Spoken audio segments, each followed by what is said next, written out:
Olá pessoal, estou aqui mais uma vez para fazer um review de multímetro. Esse canal aqui pode estar parecendo só canal de multímetro, né? Mas enfim, faz muito tempo aí que a gente não tem um Fluke para fazer o review. Então, na realidade, estou aqui com um Fluke 189. Esse aqui foi um achado aí no mercado local, estava um preço muito bom. E é um multímetro na realidade usado, a Fluke não fabrica mais. Mas é um multímetro bastante voltado para eletrônica e tá aí, né? Tá aí novão aí. Vamos fazer a avaliação. Vamos fazer a avaliação no bichinho e fazer um comparativo aí com os outros aí, com os concorrentes aí da Keysight Bremen, só para a gente ver direitinho o que o bichinho aqui de 50 mil contagens pode, como é que ele se compara aos seus camaradas. É isso aí, vamos dar uma olhadinha aí no bichinho. Bom, tá aí o bitelinho, né? Comparável estilo Fluke aí, com amarelinho, com o amarelinho aqui e o cinza, né? Aí uma chave rotativa bem longa aqui, porque justamente o 189, na realidade 187 e 189, um pouquinho de história aí, 187 e 189, na realidade são multímetros que são derivados, na realidade derivados, eles surgiram como o Fluke 80, da linha Fluke 87, famosíssima, né?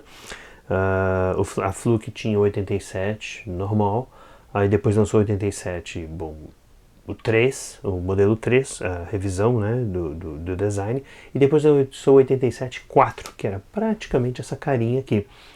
E eu imagino que como o 87 o Fluke 87 era um best-seller, eles acabaram lançando o 87.5 renovado, voltando à característica da carinha do 87.3, e o 189, e essa linha 187 e 189, ela se tornou uma linha própria, digamos assim, virou esses multímetros aqui a partir do 87.4. E o curioso é que esses multímetros deixaram de ser fabricados já há alguns anos, mas são multímetros bastante voltados aí para a eletrônica, porque tem, apesar de ter um design industrialzão aí, mas eles têm uma série de características aqui que na época, inclusive, eram muito mais voltados para circuitos de baixa tensão. Ele tem largura de banda de 100 kHz, enfim, uma série de outros detalhes aí, data logging, né? No caso do 189 e 187 não tinha, mas o 189 tem data logging, inclusive com a visão aqui, né, da memória e tal, você calcula as coisas aí, enfim, tem menu de setup, tem uma série de coisas aí, então é um cara realmente bastante competente aí, e claro, sempre com as características aí da Fluke, de robustez e tal, e qualidade, né. Então nesse caso aqui, o 189, na realidade, hoje em dia ele não é mais fabricado, em prol do 287 e 289, que são multímetros muito maiores. Isso tem uma cara muito maior, um display gráfico, na realidade, de matriz de pontos, mas o pessoal, ele não é muito convincente pelo fato de ser muito lento e ter um contraste na tela muito ruim e tal, etc. O pessoal que fala, né, que tem e fala aí, né. Mas enfim, tá aí o bichinho. Eu, obviamente, que comprei usado, então no final das contas aí, você vai dar pra ver aí um pouquinho, mas tá um pouquinho sujinho aí, né, na coisa, tá um pouquinho rabiscadinho aqui, a telinha aqui, um pouquinho rabiscadinho aqui também, então nada assim demais, né, mas sujinho aqui na lateral e tal, né, com um dentinho aqui, uma pancadinha aqui, mas enfim, no cômputo geral, o bichinho está em bom estado. A gente, na realidade, vamos abrir para ver. Eu andei usando ele aí essas semanas passadas, só para testar, para ver se o bicho estava realmente funcionando bem. Mas o bichinho aí a gente vai abrir ele e dar uma olhada como é que o circuito é por dentro. E depois vamos fazer uma avaliação aí rápida e uma comparação aí com os Keysights, né, o 1273, o 1282, e com o Bremen BM857, que tem quantidade de contagens mais ou menos comparável aí. Isso aí, vamos dar uma olhadinha aí. Bom, só uma coisa rápida aí, comparação em termos de tamanho, né? Aqui o 189, o 282 é um tanque de guerra, na realidade ele é enorme, inclusive na lateral aqui, ele não só na carinha dele aqui, mas também na lateral dele, ele é muito mais espesso, principalmente pelo roster aqui de borracha, coisa que o Fluke não tem. O Fluke, na realidade, o roster é integrado enfim, a couraça dele, né? O encapsulamento dele. O 1273, ele é mais alto. Opa, desculpa aí o reflexo. Ele é mais alto e também ele é mais espesso, justamente também pela capinha dele. Aliás, não, o 1273, a capinha não sai, né? Então, no final das contas, o 1273 é mais espesso mesmo, principalmente pelo fato de ter o suporte de pontas aqui, coisa que o 189 realmente não tem. E aqui o 857, que é o naniquinho aqui dos três, e na realidade ele é um pouquinho menor, e tem o roster aqui, então na realidade o roster removível aqui se torna um pouquinho menor.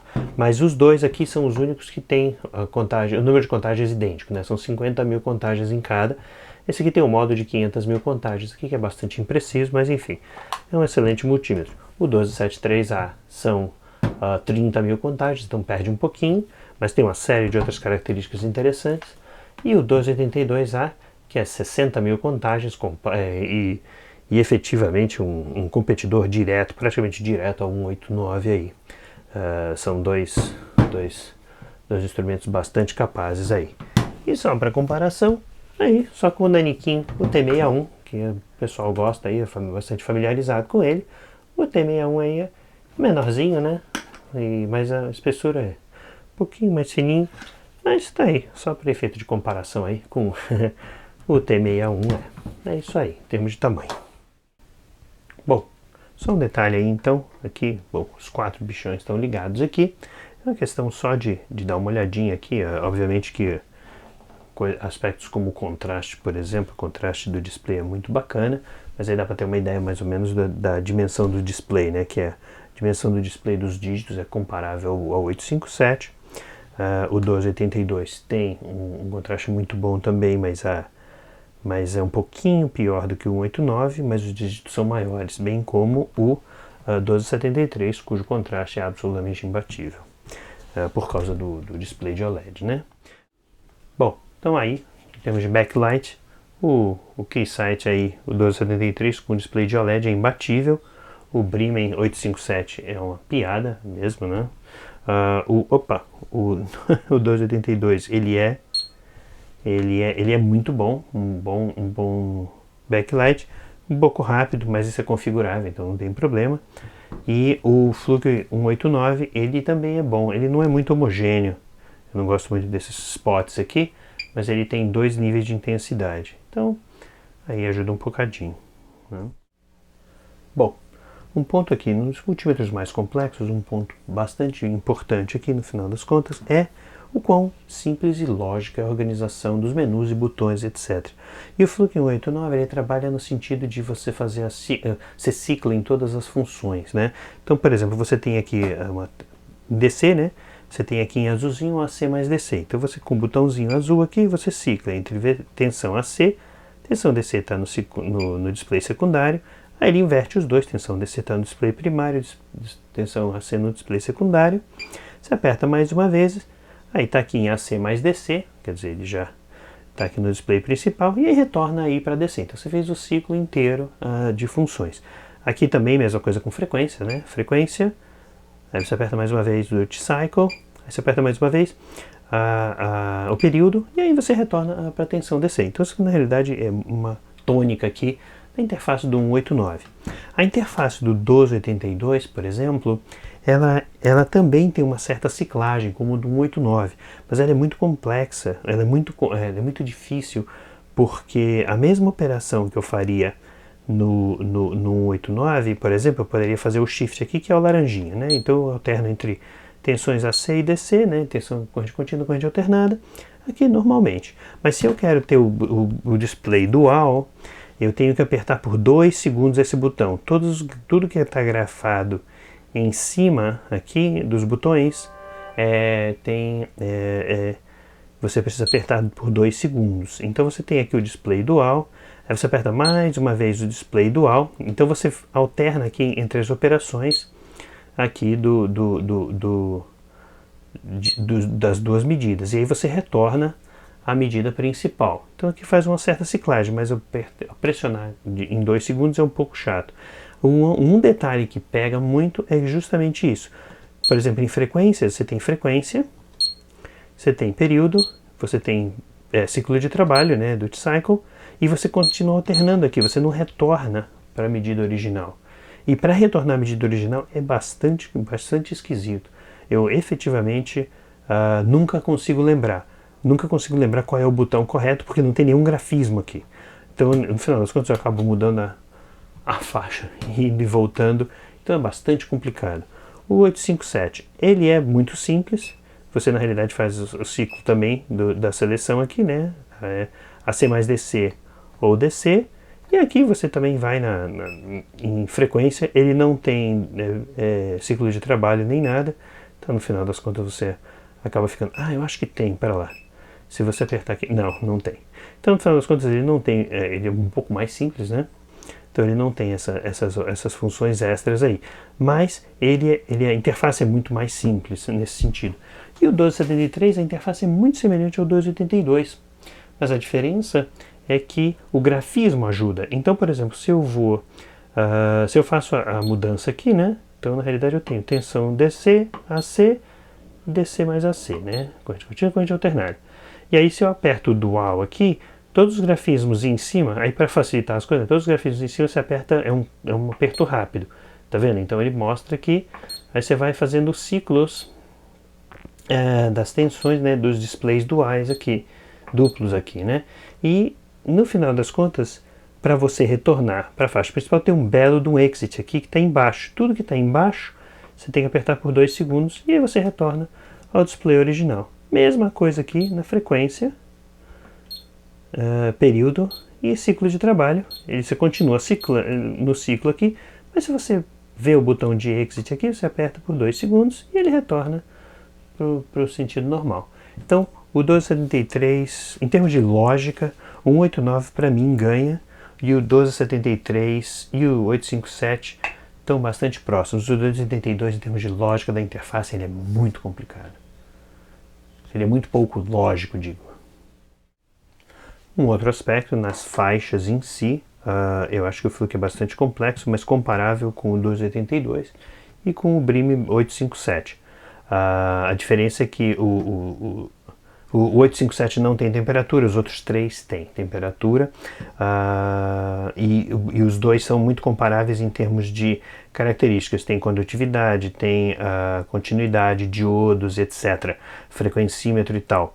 A diferença é que o 282 você tem uma saída de frequência, é uma saída em onda quadrada, e tem um controladorzinho remoto aqui, se você precisar deixar o multímetro longe, você faz a monitoramento remoto. O 189 não tem nada disso. Agora, a diferença primordial é que, bom, eu penso que o 1273 tem muito mais funções, ele é um pouco voltado para a eletricidade, aí, principalmente a medida de tensões com baixa impedância é absolutamente fundamental para o que eu faço em várias áreas aí, e os Smart Homes aqui, que eu já tinha explicado no passado, que também é a tensão de medidas de terra aí em sistemas fixos, né, em sistemas elétricos fixos. Então, na realidade, o 1273 para mim, ele é o mais completo de todos, inclusive do tipo da questão de, porque ele também faz logging, etc, etc. Todos os 4 multímetros fazem logging. Data logging, né, coleção de dados, mas em termos de características, o 1273 para mim é o que bate em todos os outros, em termos das funções, né. No mais, todo o resto tudo igual, temperatura, corrente e tal, etc, tudo mais ou menos semelhante aí. Na questão de faixas, o Fluke 189, por exemplo, ele tem a faixa mais interessante. Você tem o megômetro, ele vai até bastante alto, aí os 500 ohms, tem a continuidade aqui, e tem a condutividade, que é uma coisa que é meio que uma marca registrada da Fluke. Eles sempre testam condutividade. Essa condutividade aqui vai até uma faixa muito grande de resistência, ou seja, você consegue medir resistências muito altas com esse condutímetro aqui. Claro que a precisão cai um pouco, mas ao menos você tem uma ideia aí. Nenhum dos outros mede continuidade, mede condutividade, digo, mas no mais, todo o resto aí anda mais ou menos na mesma característica. Bom, Mais um detalhe aí em termos de usabilidade também. O bichinho liga totalmente silencioso também, não é como o T61, como os outros aí, o 1273 que bipam no ligar e o T61 que bipa a cada mudança de faixa, né? Então ele é silencioso, ponto aí. O 1282 e o Bremen BM857 são muito bons nesse sentido aí também. Bom, aí mais alguns detalhezinhos aí, o mínimo e o máximo, né? Ele faz aí cada vez que ele faz uma medidazinha, é muito interessante, ele faz o registro e faz a marca do tempo aqui, né? Do tempo que ele registrou, né? O máximo e o mínimo, tá vendo? Aí ele registra mais um novo mínimo estável, digamos assim, né? Então ele está aí registrando aí, enfim, a média aí dos valores. E ele começa aqui um data logging a partir do primeiro registro, né? Então, no final das contas, ele é feito bem para isso, né? Então você faz o ciclo aí entre as três medidas aí, né? E interessante, então, de novo na questão da interface, você aperta o botãozinho aqui, cancela, pronto, saiu. O botãozinho amarelo cancela, saiu do modo, saiu da coisa toda. Tem também o modo de login, né, que é de data login, então ele na realidade vai registrando aqui, aí isso tudo é configurável, o ciclo, né, de registros do data login, e de novo você consegue cancelar tudo, ou então salvar, ele salva para memória, ele tem uma quantidade X de memória aí, específica, né. Um outro detalhe também é o setup, na realidade, aqui tem uma série de ajustes, aí você tem que dar uma olhada no manual, mas de novo, durante o setup você também tem que fazer o ciclo entre todas as funções. No caso, o setup é um pouco mais sacal, nesse ponto o KeySight 282 e o 1273 ganham, tá? O BM857 não tem setup. Então você na realidade tem que ir andando para o setup, andando em todas as características, que é o número de displays, o BIP anterior, backlight off, qual é o tempo que ele vai desligar o backlight, PR off, power off, em quanto tempo ele vai desligar o power off, qual é a hora, né, ele marca a hora, aí aqui é só para setar o filtro passa alto, passa baixo, e aqui para resetar as opções de fábrica, né. Então aí você retorna, você cicla por todas as funções e retorna aí. Então o menu de setup é relativamente reduzido, o menu de setup do 1273 e do 1282 são enormes, tem muito mais funcionalidade, você seta muito mais coisas lá.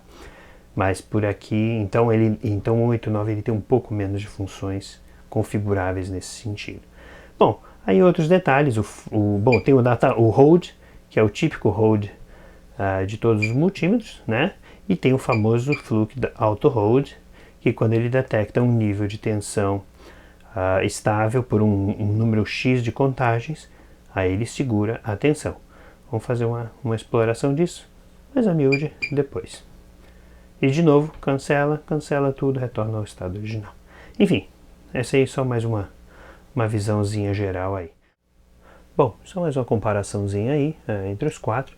É uma questão de tempo de resposta, né? Por exemplo, ligando aí uma tensão. Os dois aqui ultra rápidos, seguidos pelo 1273 e o 1282. Então, os dois aí, vamos fio. Então, os dois aí ganham aí de lavada. E, obviamente, estão aqui, os três aqui estão basicamente, praticamente com a mesma medida. Aqui o BM857 está um pouquinho variante. Aí. Então, na realidade, só jogando aí a tensão máxima, né? Então, estamos aí. Aí, obviamente, essa variação toda provavelmente é a fonte, tá? Eu não confio muito na fonte. Bom, mais uma comparação aí, mas agora é só com a tensão AC. Vamos jogar aqui. 1, 2, 3, 4. Isso aí, na realidade, passa um pouquinho pelo conversor True RMS, mas você vê que o Bremen, primeiro 189, 1273 e 282 foi por último aí. Então, no final das contas, aí um pouquinho de diferença, variando um pouquinho aí, eu não sei se o geradorzinho de ringue aqui está um pouquinho instável, mas, enfim, aí é interessante. Um detalhe bastante interessante, né, a filosofia, né, você compara aqui um zero precedendo a medida, e os outros não tem, né? Então acho que é bastante curioso aqui você ver como cada fabricante tem um jeito qualquer, né? Ah, boa essa. Vamos tentar ver se eu consigo botar a velocidade do bar graph, né? Vamos lá, ó. Então as velocidades do bar graph estão aqui também, porque ele na realidade está oscilando em 20 Hz, né? Então curioso, né? Aqui o bar graph aqui curioso, né? Ele está alternando aqui. Esse é o grande pega dele aqui. Ele está alternando aqui, ele está numa faixa bastante baixa. Todos os outros indicam claramente que a tensão é bastante variante. Então, na realidade, eu posso simplesmente selecionar aqui, e aí, obviamente, que é o poder da tensão ACDC aí, né? Então, tá aí. Então, tá aí os bichinhos, a velocidade do bar graph aí, interessante. O 282 perde um pouquinho aí em termos de, efetivamente, de mostrar efetivamente que tem alguma coisa muito louca na entrada aí do bichinho. Bom, estou mostrando aí na tela as medidas que eu já fiz aí offline com o DMM Check Plus, e o bichinho é ainda está em uma tremenda acurácia aí. Então realmente essa é uma característica marcante da Fluke aí, né? E via de regra, não importa o quão baqueado esteja o equipamento, a acurácia dele realmente ainda é muito boa. Mas enfim, voltando aqui pro ambiente, aqui pro principal, a gente tem aqui o nosso famigerado aqui teste de LEDs e capacímetro e etc, etc. Então a gente vai fazer os nossos testezinhos aqui, além da tensão. Vamos fazer aqui o continuidade, né? Continuidade principalmente o bip.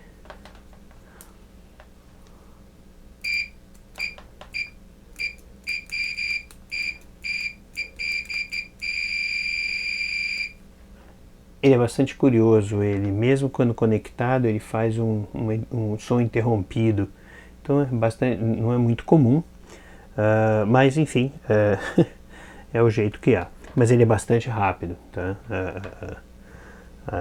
A diferença aqui,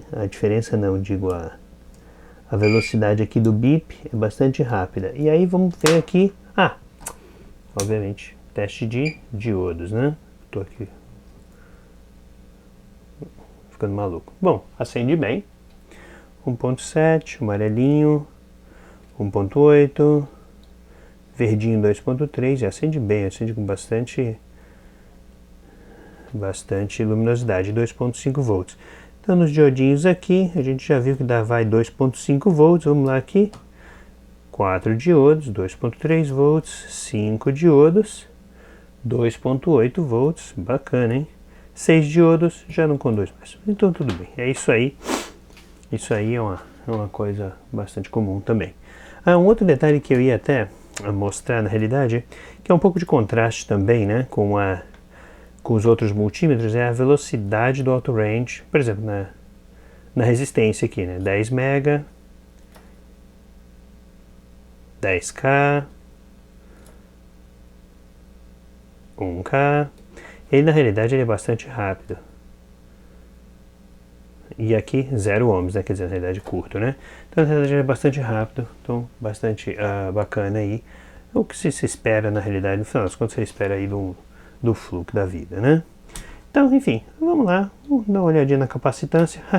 Interessante, né? Capacitância residual de 74 pico. 73, 74. Obviamente, você tem um botãozinho de relativo aqui, varia um bocadinho. Curioso, né? Ele mostra aqui qual é a capacitância residual, qual o valor residual do valor relativo. Então, muito bacana isso aqui. Eu não me lembro de ter visto isso em nenhum outro multímetro. Tá aí, capacitorzinho. Opa, será que tá em curto? Não. Raios. Eis o problema. Tá. Isso aqui é muito comum. Eu botei o relativo e ele ficou nas medidas até 5 nanofarads. Quando eu retiro o relativo,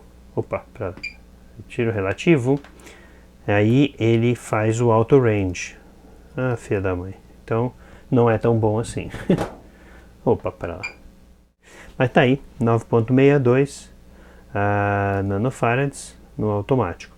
Mas você vê, ele sempre retorna pro residual aqui. E o relativo é... Esse é um dos pontos que eu não gostei não. Vamos ver aqui. Mas, relativamente rápido, 4.7 milifarads aí. E obviamente que aí agora a gente põe na nossa resistênciazinha. Resistênciazinha aqui, deixa eu só... Tô fazendo um pouco de salada russa aqui, mas é só porque tô aproveitando aqui a plaquinha. Aqui, vamos lá. Absolutamente fantástico. 99.6 mega. Vai até escala de, pelo tamanho do lado, 500 mega. Caramba. Então realmente é uma escala bastante respeitável aí de resistências. Ah, e obviamente que dá para botar também 10 nanosiemens, que é o recíproco de 100 mega ohms, tá? Então na realidade aqui é a continuidade. Então na realidade você nota que dá para ir até quase 10 giga ohms aqui nessa escala de Siemens aqui. Só que é muito sensível, então ele pode ser muito impreciso também. Mas enfim, tá aí. O bichinho é bem bacana, é bastante único aí do Fluke. Bom, tô aqui agora nosso capacitor, teste de capacitor, mas aqui no nosso bitelinho de 33.000 microfarads. Vamos ver que bicho que dá. Tá encostando um fio no outro, pô. Caramba. Foi rápido, hein? Foi rápido, que contraste. Enfim, tá aí, o capacímetro bastante razoável, se não fosse aquela besteira do relativo. Mas, bom, a medida aí, resposta em frequência, né? Isso aí a gente agora começa aí com uma medidinha aí, vamos dar uma olhada, uma avaliada. 1.78, 5 volts de pico, né, de amplitude, a 400 Hz, típico aí do multímetro normal, né? Aqui, bom, duty cycle é uma senoide mesmo, então tá. Então tá aqui, 1.78. Agora, então vamos lá, vamos botar aqui ele garante até 100 kHz, tá? Então vamos botar aqui o 10 kHz. Então continua aí, 20, 30, 40, 50, opa, já deu uma baixadinha. 60, 70, 80, 90, 100. Então estamos aí a 100 kHz. Tá aí, 100 kHz a 5 volts de pico. Vamos dar uma olhadinha aqui então. Até quanto que ele vai, né? Vamos lá, 200. Opa, já baixou para 1.3, né? Então acho que aqui já chegou na faixa de corte do bichinho. Quase na faixa de corte. Vamos lá então. Então 210, 220, é isso aí, pronto, acabou. 220 kHz aí. Isso obviamente que é a 5 volts. Aí quando eu chego em ponto 1 volt, por exemplo, aí na realidade eu teria que ter ponto 0,25. Mas aí eu imagino que sempre tem que tomar cuidado com o gerador de funções, entendeu? Opa, ponto 0, 26, 25, 7, aproximadamente 170 kHz. Então, no final das contas, a resposta do multímetro é bastante plana, tá? Então, realmente, bastante dentro aí da especificação. Você põe aqui os hertz, não mediu? Ih, rapaz, não mediu. 170K, ele era, eu acho, se não me engano, ele era um pouco limitado em hertz, sim, em medidas de frequência. Ele não mede. Eu acho que ele não mede por causa da amplitude. Então, só avaliando aqui. Opa! Vamos lá. Medidas. Pô, bateu. Então tá. Então, no final das contas, as medidas de frequência aqui precisam de uma certa tensão mínima aí de entrada. Bom, já que a gente está aqui, né? Então, vamos lá. Vamos meter aqui 1.170K. Mio. Interessante, 1 mega, né? Então estava na realidade 270 kHz. Interessante. Então acho que ele não vai não. 180, 190, 200. 210, 220, 30, 1240 kHz. Então tá. Se não me engano, o manual falava um pouco isso. A frequência, o medidor, o frequencímetro dele não é lá essas Coca-Colas, não. Enfim, tá aí. Tá aí, medidas aí, resposta em frequência. Bom, tá aí o bitelinho, depois das avaliações. Eu ainda não fiz a avaliação da alta tensão em todas as faixas, porque eu ainda não abri o bicho. Eu quero ver como é que ele está dentro, só para ver como é um equipamento usado. Eu quero ver só como ele está dentro, com a integridade do circuito aí. Não sei se ele foi submetido a algum abuso, alguma coisa assim. Eu sei que, obviamente, que ele foi bem usado, né? Dá para notar aqui alguns sinais bastante claros, que são, por exemplo, né, um pouquinho do silk aqui, um pouquinho apagado aqui, né, no backlight. Dá para notar um pouquinho, não sei se dá para notar um pouquinho das ranhuras aqui, tem um pouquinho de arranhados aqui, como eu havia mostrado, né? Tem um pouquinho de arranhados aqui no display também. Aqui os contatos aqui estão usados, estão um pouquinho sujos, dá para notar também, né, que tem uma sujeirinha impregnada aqui dentro no relevo aqui. Então isso aqui felizmente é fácil de limpar, inclusive até para tirar um pouquinho do riscadinho aqui do plástico é fácil de limpar. Mas o que a gente vai fazer também, bom, aqui atrás também tem um pouquinho de sujeirinha, é só dar uma limpadinha boa aqui, mas no mais tá tudo bem. Então vamos dar uma olhadinha aqui, vamos abrir o bichinho. E aqui, uma das coisas que é uma maior marcada da Fluke são esses parafusinhos plásticos para retirada das pilhas, né? O compartimento de pilhas e o fusível. O detalhe é que esses parafusinhos eles se estragam muito fácil, são parafusos plásticos de muita qualidade muito vagabunda. Então, isso aqui é um ponto extremamente negativo para o Fluke 189. É fácil de abrir, mas em compensação a qualidade dos parafusos deixa muito a desejar. Como eu havia comentado, esses parafusinhos aqui são fenda, mas são os parafusinhos de meia volta aqui, né? Você dá uma meia volta aqui, outra meia volta aqui, e aí você retira o tampo traseiro aqui. Um pouquinho da espuminha aqui já viu tempos melhores. Depois eu tenho que limpar isso aqui, retirar isso aqui, né? Ainda tem um bocado de sujeira e tal. Enfim, mas felizmente está tudo mais ou menos nos conformes. E aqui o parafuso, né? Na realidade é a rosca dele, onde ele pega. Não sei se a câmera está focalizando, mas aqui onde ele pega é uma coisa bem, vou ser sincero, bem chinfrinha aqui, um parafuso de plástico aqui bem chinfrim, que pega aqui, né, nessas pontas aqui, nesses slots. Mas tá aí, os dois fusíveis HRC, os dois fusíveis tão bons, já avaliamos aí, né, e o rapaz que vendeu, deixou 4 pilhas aí, Insignia, nunca ouvi falar. Eu acho que existe uma grande loja aqui de equipamentos eletrônicos chamada Best Buy, que essa é uma das marcas deles aí, então de repente vai que é isso aí mesmo. Pilha Insignia, que ouvi falar. Pilha alcalina normal. No mais, 4 parafusitos, 4 pilhas AA, 4 parafusitos. Então vamos começar a desmontar o bitelinho. Vamos lá. Parafusitos aqui. Típico dos Fluke. Não sou muito fã, tá? Mas o parafuso aqui de rosca infinita ou rosca soberba, tá? Então não gosto muito porque é plástico sobre plástico. Mas enfim, vamos lá. Tá aí.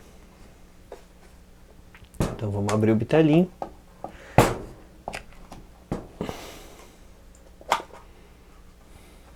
Tadam.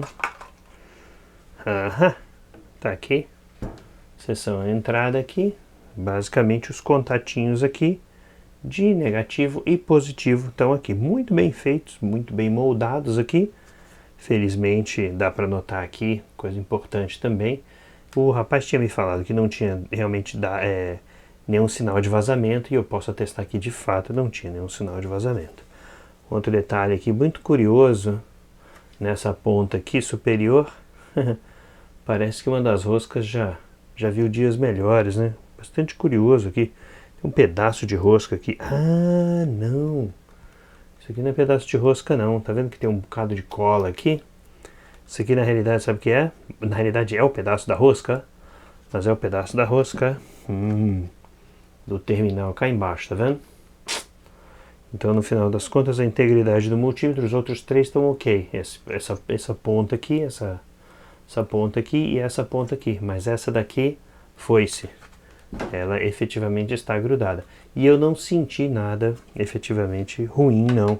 Ou seja, infelizmente eu acho que o bichinho aí não já estava quebrado aí de antes, né?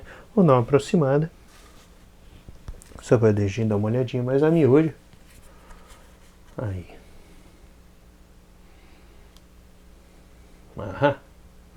Belo circuito, hein? Belo circuito, está em excelente estado, hein? Está em excelente estado. Aqui dando só uma olhadinha aqui. Isso aqui é uma tremenda de uma circuitaria interessante. Este carinha aqui eu não sei ao certo o que é. Tá com cara de ser o buzzer, que faz o barulhinho. Bom, tem um mega capacitor aqui. Tem um trafinho aqui. Interessante esse trafinho aqui. Parece é um trafinho de alta frequência. Transformadorzinho de alta frequência. Curioso, que aparentemente é para parte de um inversor. Tem um LT aqui.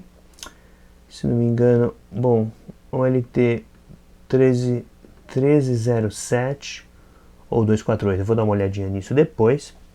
Esse LTzinho aqui. Mas um circuito bem compacto. Tem uma série de outras coisas aqui que eu estou tentando identificar. Isso aqui está com cara, esses pequenininhos aqui estão com cara de ser amplificadores operacionais, eu não estou conseguindo enxergar. Aqui tem um integradinho da Philips, tem uma carinha de ser um 4066, não, 74... Rapaz, está feia a coisa aqui, eu não consigo enxergar muito bem. Mas, deixa eu dar uma olhadinha depois, eu ponho os dados dos componentes aí. Está aqui o supercapacitor. O supercapacitor que armazena, na realidade, todo o data log, né, todas as memórias de dados aí. Aqui eu tenho, aqui na pontinha, provavelmente é o infravermelho, o LED, o fototransistor, infravermelhos, né, série de capacitorzinhos aí.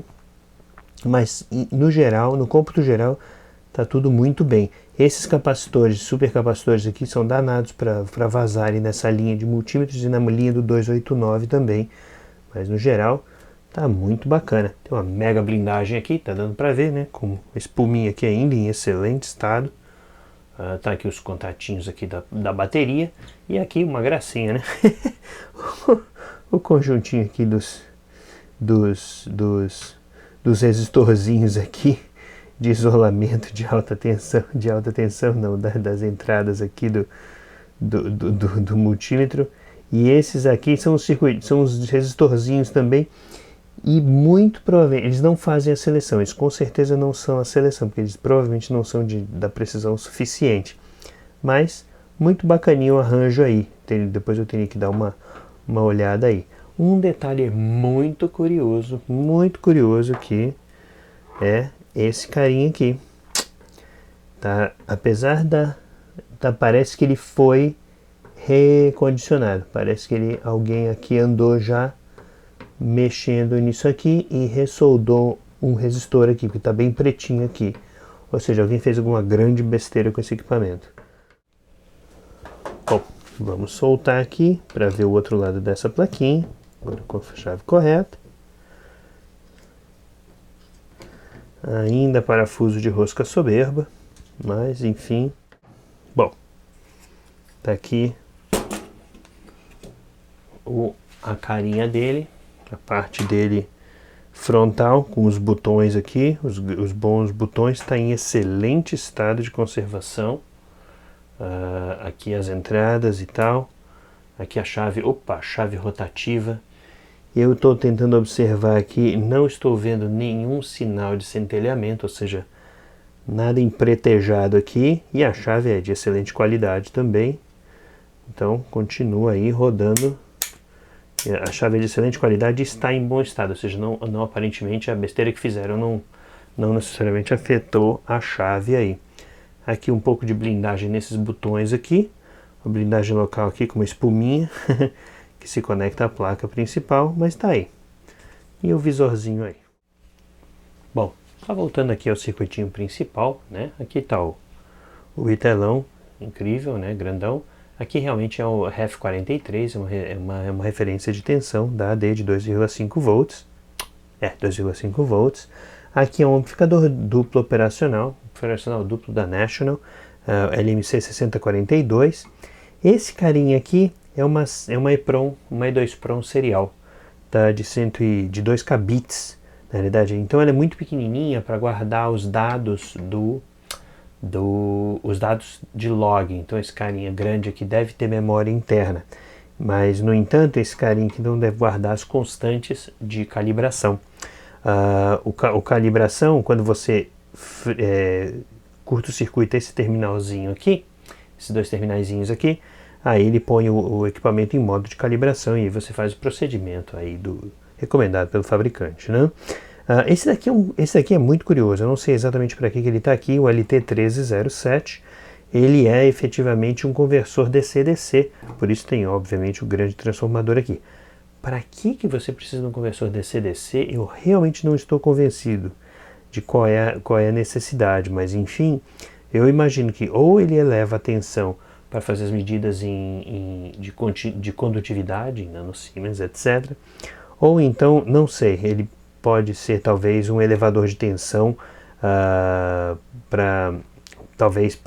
porque o circuito é alimentado por 4 pilhas, né, de 6 volts, e talvez isso aqui garanta uma tensão melhor, né, uma tensão um pouco mais elevada aí para você conseguir fazer todas as faixas aí. Bom, aqui em cima, obviamente, os LEDzinhos, né, o LED e o fototransistor aqui de infravermelho. Tá aqui o buzzerzinho grandão.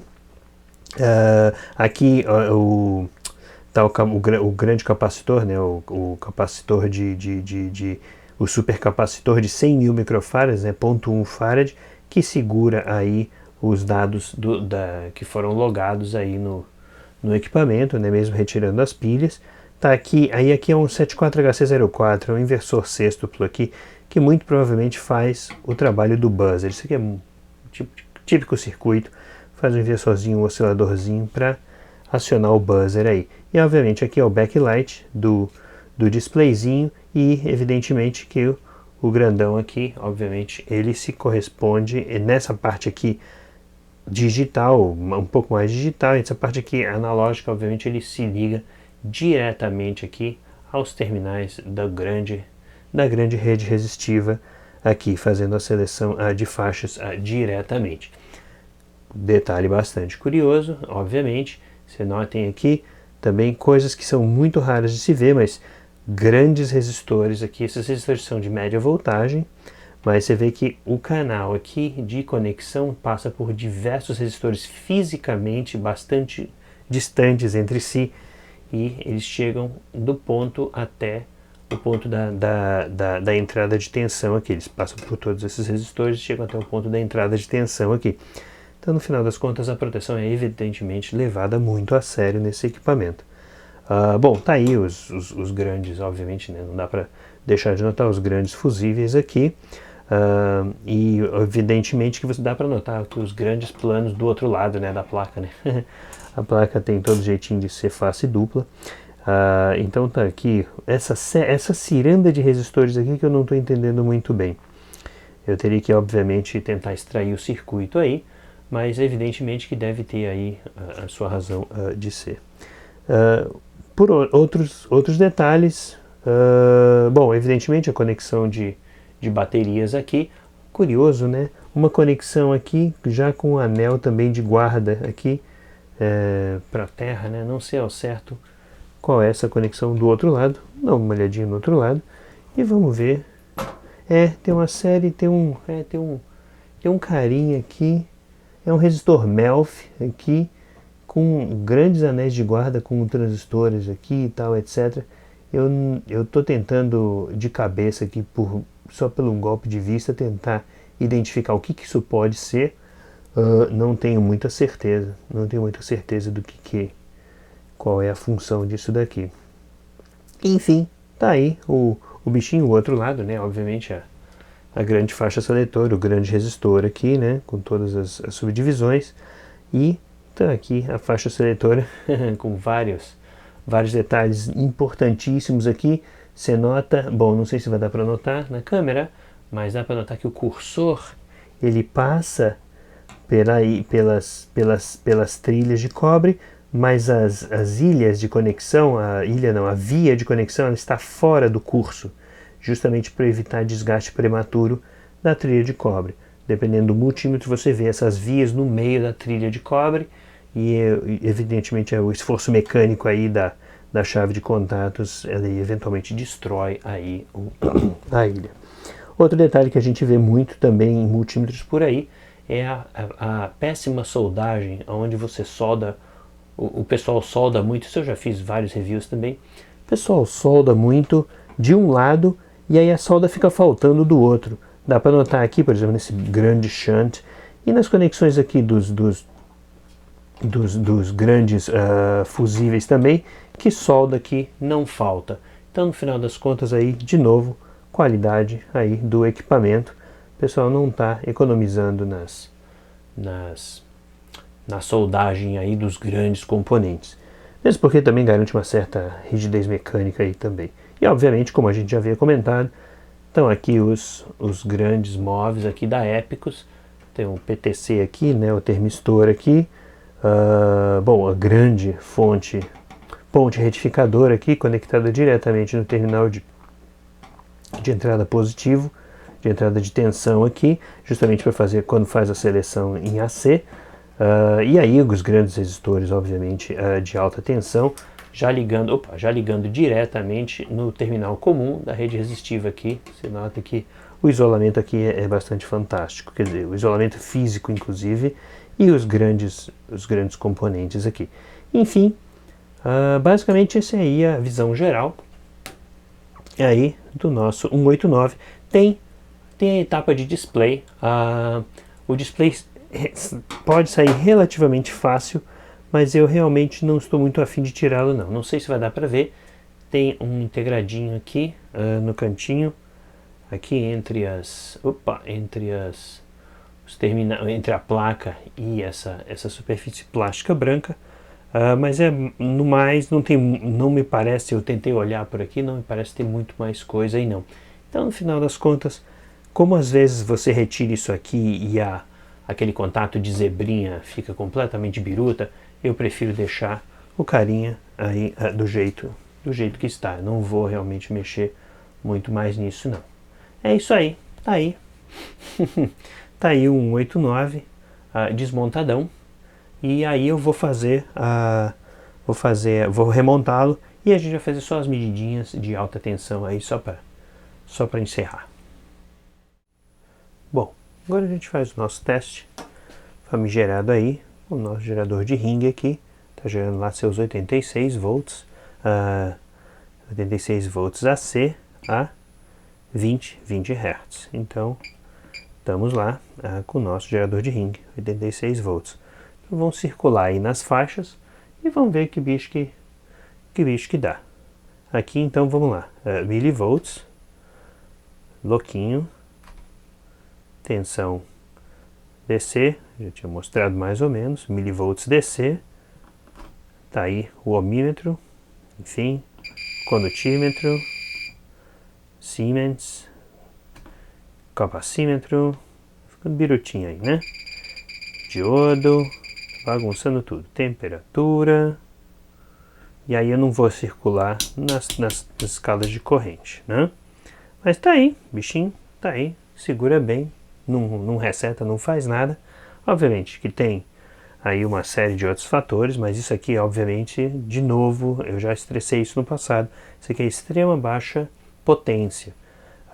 Então por isso que isso aqui na realidade é o mais baixo nível aqui. Se o multímetro não reage bem a esse nível tão baixo de energia colocado nas entradas, é porque ele realmente não vai segurar entradas mais parrudas. Obviamente que não significa que esse multímetro está certificado para as áreas mais parrudas, para categoria 3 ou 4. Considerando-se que é fluke, enfim, o jeitão no circuito de entrada lá, os componentes escolhidos parecem ser muito bons. Eu imagino que sim, as certificações, as qualificações estejam todas em dia aí. Então, enfim, é isso aí. Esse é o nosso famigerado teste. Só um último detalhe aí, que é bastante interessante, é uma marca registrada na realidade da Fluke, é o famosíssimo auto-hold dele. Que o auto-hold da Fluke, na realidade, ele é excelente.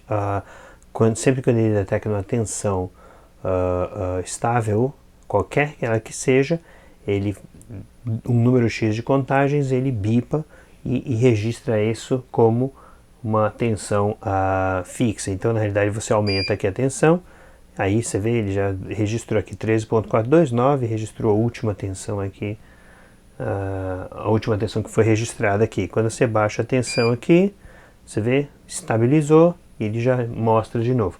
Para mim, esse é um tremendo de um auto-range, de um hold. Isso é extremamente útil nesse caso aí. Então, essa é só uma pequena demonstração aí. Bom, então os 4 aí dessa comparação. Eu definitivamente gosto muito do 189, realmente é um excelente multímetro, organização bastante lógica, os menus, as coisas todas bastante lógicas, como eu havia comentado. O 857 é um pouquinho mais simples do que um 89, mas ainda assim também tem uma série de funções bastante interessantes aqui, e ele também é muito lógico e muito simples. Ele não tem o duplo display, então na comparação ele perde um pouquinho para o 189, e no caso do 857 ele também não tem temperatura, mas tem a medida por corrente, por loop de corrente 4 a 20 mA, e, enfim. Então, uma coisinha ou outra aí se você precisa efetivamente das funções. Ele é um excelente concorrente, digamos assim. Eu ainda acho que o Fluke 189 é um pouquinho melhor do ponto de vista da organização dos menus e etc, etc. E também o backlight e tal, coisas assim mais periféricas, né? O 1273, para mim, ele é o multímetro mais completo em termos de funções. Ele tem menos contagens, são 30 mil contra 50 e 50, e obviamente que o Bremen tem ainda o modo de 500 mil contagens, que é absolutamente fantástico, dependendo do que você vai fazer. Mas apesar do 1273 ter 30 mil contagens, ter uma faixa de capacitância um pouco melhor, a organização dos menus dele é muito boa, e dos menus, digo, dos botões, ele é muito boa, ele é muito lógica, e tem as funções que eu uso bastante, né, que é a medida de tensões com impedância baixa e o Smart Homes, que são efetivamente funções muito interessantes aí. Um outro detalhe também que os keysights têm, a Agilent Keysights tem, é o filtro passa-baixas. Aí dependendo do que você está medindo, você tem muitos harmônicos aí na rede elétrica, né? O 282, ele é um excelente multímetro, bastante grande, e é o único IP67, ou seja, que segura aí, que aguenta aí poeira e umidade, e efetivamente tem também as mesmas faixas tem uma seleção de faixas muito boa, mas a seleção de menus é muito confusa para o meu gosto. Ela tem o botão hold e as outras funções, como eu havia comentado antes. Agora, ele é o que tem o maior display, apesar do 1273 ser bastante visível dentro de casa. Quando você leva no sol, no ambiente, lá fora, digamos assim, para trabalhos no exterior, o LCD tem uma vantagem muito grande. E o 1282 é um multímetro muito grande. Ele efetivamente ele é uma arma, mas evidentemente que tem aí suas funções extras aí de gerador de função de onda quadrada, né? E tem também é o único também que tem o Vicence aí, né? O detector de tensões aí. Apesar de ser um pouco histérico. Existem outros fatores que eu também não mostrei aqui, mas ele é um pouco histérico na seleção dos bips dos terminais de entrada, né? Todos eles têm obviamente os 4 terminais, e tem essa função de que, dependendo da faixa de seleção, ele vai acusar se você está com a ponteira na faixa correta. Então, são funções que nessa classe de instrumento são absolutamente fundamentais, são extremamente úteis, e é mais ou menos o que você espera de um equipamento desse nível. Enfim, tá aí Não sei qual é o ranking, eu pessoalmente adoro o 1273, então eu diria que esse é o meu preferido, o 1273. Eu digo aí que o 189 e o 857 são muito próximos em termos de preferência aí entre segundo e terceiro lugar. O 1282, pelo fato do tamanho, pelo fato dos menus, para mim ele fica em quarto lugar aí, mas todos eles muito próximos, é uma margem muito próxima aí. Enfim, é isso aí. Espero que vocês tenham gostado, chegando ao final desse longo vídeo aí, mas espero que vocês tenham gostado do review aí. E qualquer coisa comenta aí embaixo pra gente ver, se vocês quiserem ver mais alguma coisa aí do multímetro, etc. Comenta aí, a gente faz aí mais um videozinho. É isso aí. Então, até a próxima.